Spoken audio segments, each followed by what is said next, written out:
राधे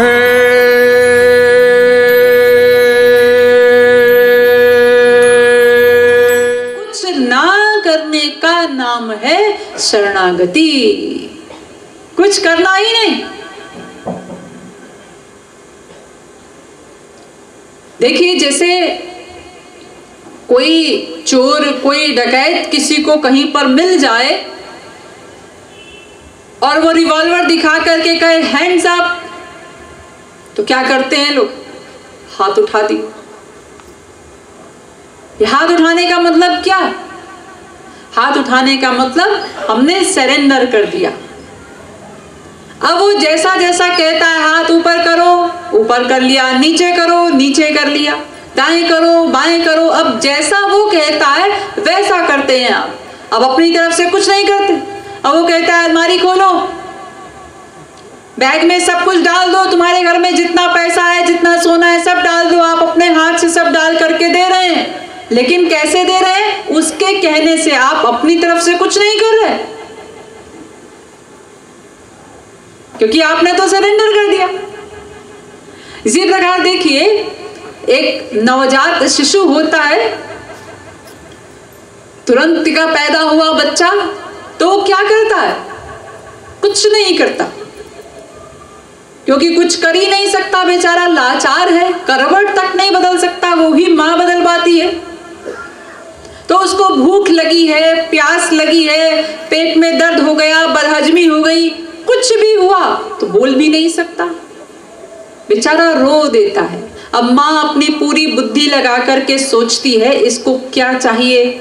इसको भूख लगी होगी तो दूध पिला दिया जाए, इसको प्यास लगी होगी पानी पिला दिया जाए, इसके हो सकता है पेट में दर्द हो रहा हो तो इसको दवा खिला दी जाए। वो माँ अपनी बुद्धि लगा करके सब कुछ करती है। बच्चा क्या करता है? बच्चा कुछ नहीं करता। तो जब बच्चा कुछ नहीं करता तो माँ क्या करती है? माँ उसका सब कुछ करती है, सब कुछ, क्योंकि वो बच्चा कुछ नहीं कर रहा।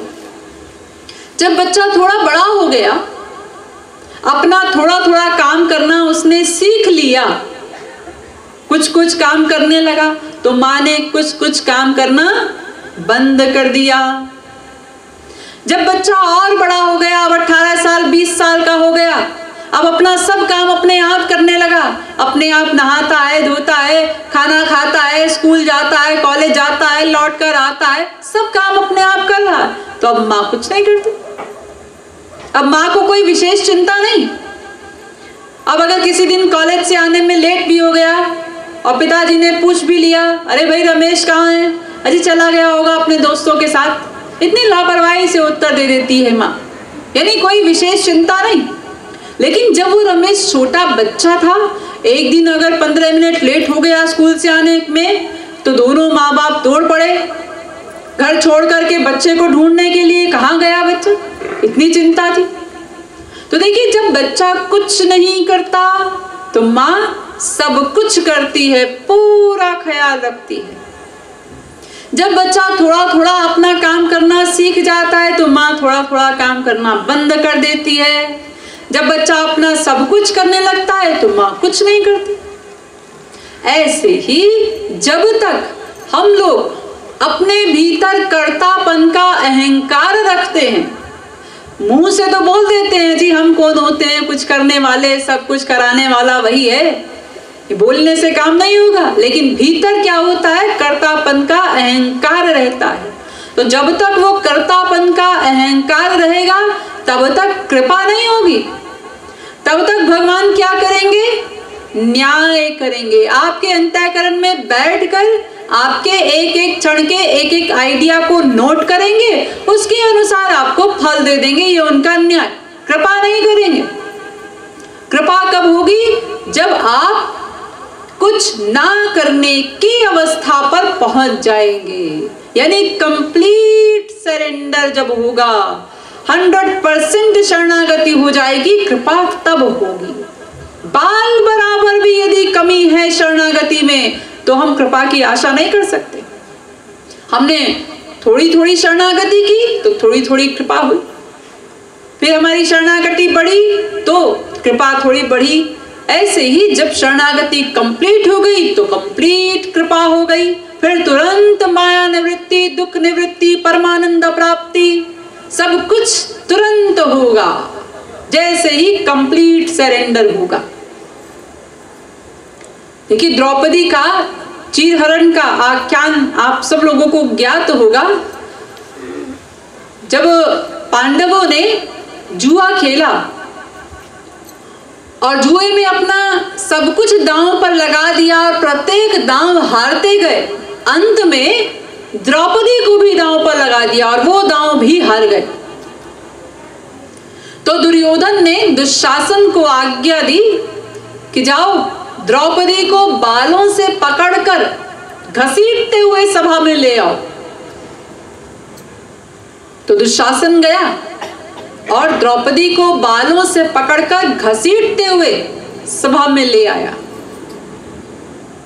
तो उस समय जब द्रौपदी सभा में आकर खड़ी हुई तो उसके भीतर ये विश्वास था, ये अहंकार था कि मेरे 5 पति सभा में बैठे हुए हैं, ये दुशासन, ये दुर्योधन, ये क्या बिगाड़ेंगे मेरा।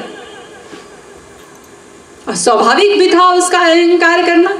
हमारे संसार में किसी स्त्री का एक ही पति हो और वो भी किसी अच्छी पोस्ट पर हो, कलेक्टर है, कमिश्नर है, गवर्नर है, तो वो भी रुबाब से चलती है, जी हमारे पति गवर्नर है। और यहाँ द्रौपदी के 5 पति और सब के सब आध्यात्मिक दृष्टि से भी टॉपर, क्योंकि सब महापुरुष हैं, और शारीरिक बल की दृष्टि से भी सब टॉप करने वाले, एक से बढ़कर एक।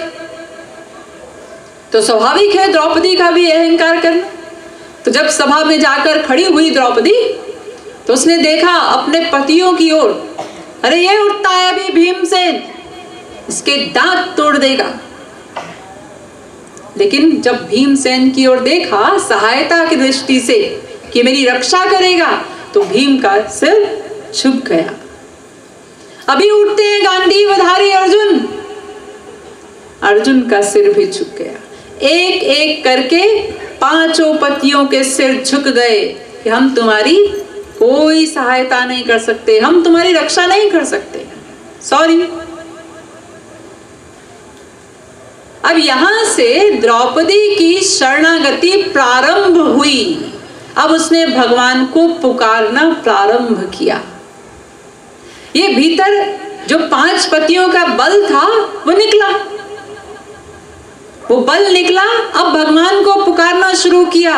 अब ये भीतर आ गया, हाँ संसार में सब स्वार्थी हैं, महात्मा लोग ठीक ही कहते हैं, लेकिन अभी कृपा नहीं हुई ना, क्योंकि अभी भीतर और भी बल हैं।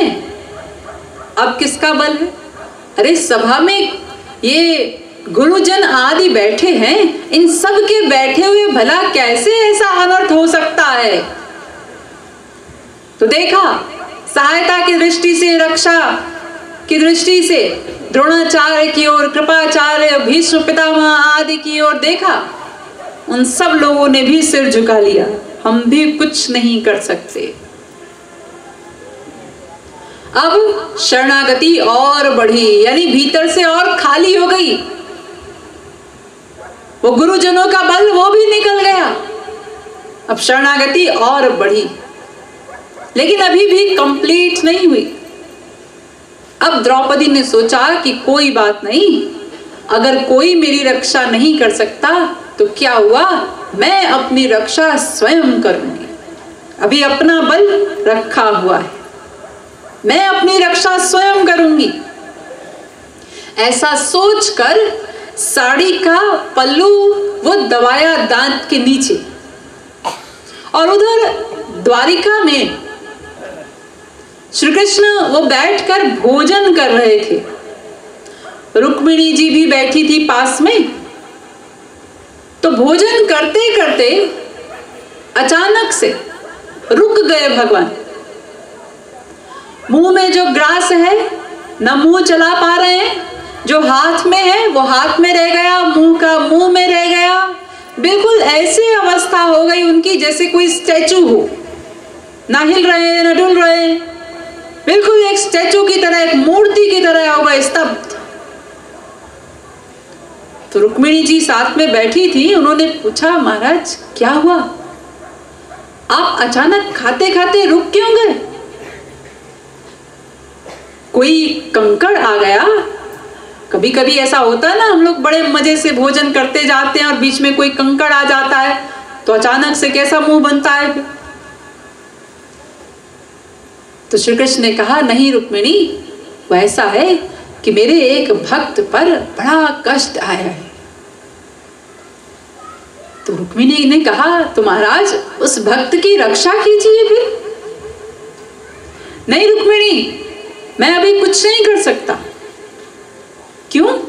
आप तो सर्वसमर्थ हैं, आपकी सब शक्तियां कहीं चली गई क्या? नहीं नहीं, ऐसी बात नहीं है। तो फिर क्या बात है? फिर आप भक्त की रक्षा क्यों नहीं कर सकते? जिस भक्त के लिए आप इतना परेशान हो रहे हैं तो उसकी रक्षा क्यों नहीं कर सकते?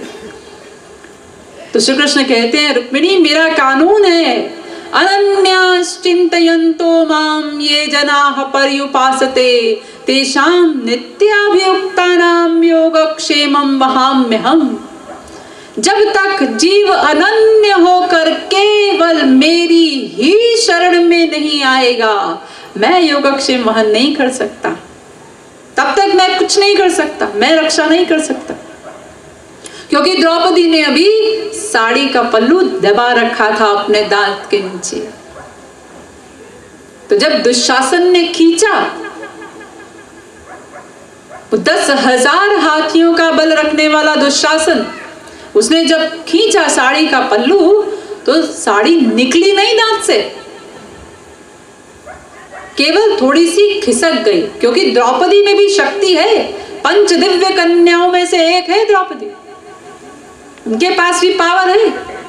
लेकिन ये दुशासन भी, वो भी 10,000 हाथियों का बल रखने वाला। तो साड़ी जब थोड़ी सी खिसकी तो द्रौपदी को ये विश्वास हो गया, अब मैं अपनी रक्षा स्वयं नहीं कर सकती।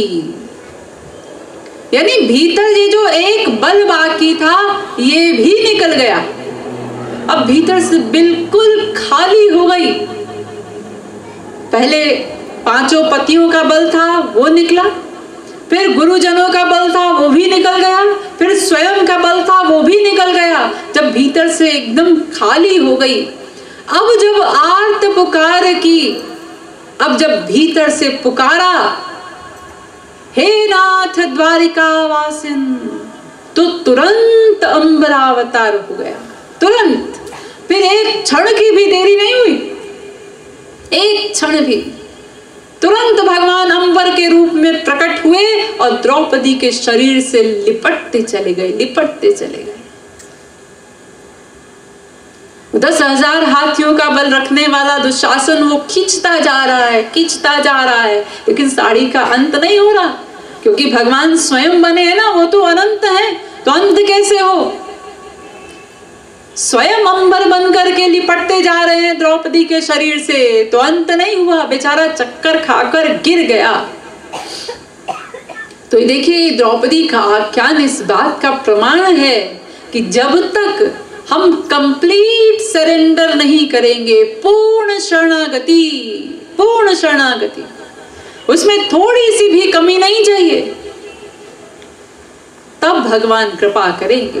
यानी जब तक हम कुछ ना कुछ करते रहेंगे तब तक कृपा नहीं होगी। जब कुछ ना करने की अवस्था पर आ जाएंगे तब कृपा होगी। तो कुछ करने में मेहनत पड़ती है, कुछ ना करने में कौन सी मेहनत है? और कुछ ना करने से भगवान की अनंत कृपाएं प्राप्त हो जाना, ये तो उनकी अकारण करुणा ही है। हमारे संसार में जहां संपन्नता होती है, जो व्यक्ति संपन्न होता है उसको सब सलाम करते हैं।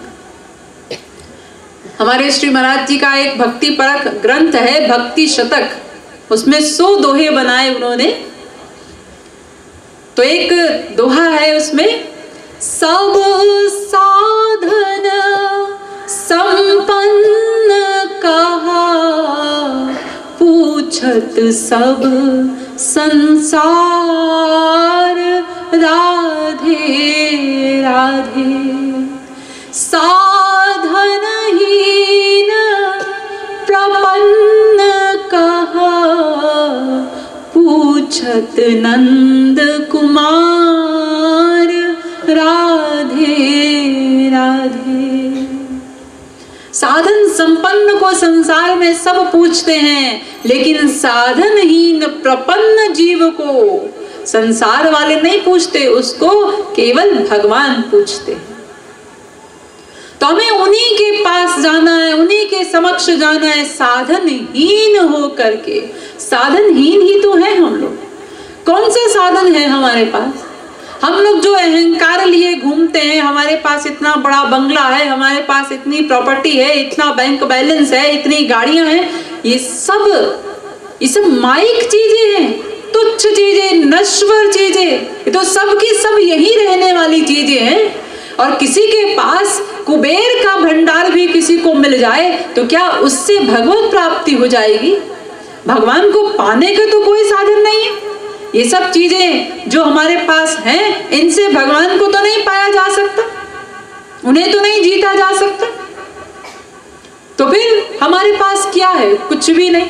यानी हम साधनहीन हैं, लेकिन फिर भी अपने को साधनहीन मानते नहीं। तो अपने को साधनहीन मानना है, साधनहीन।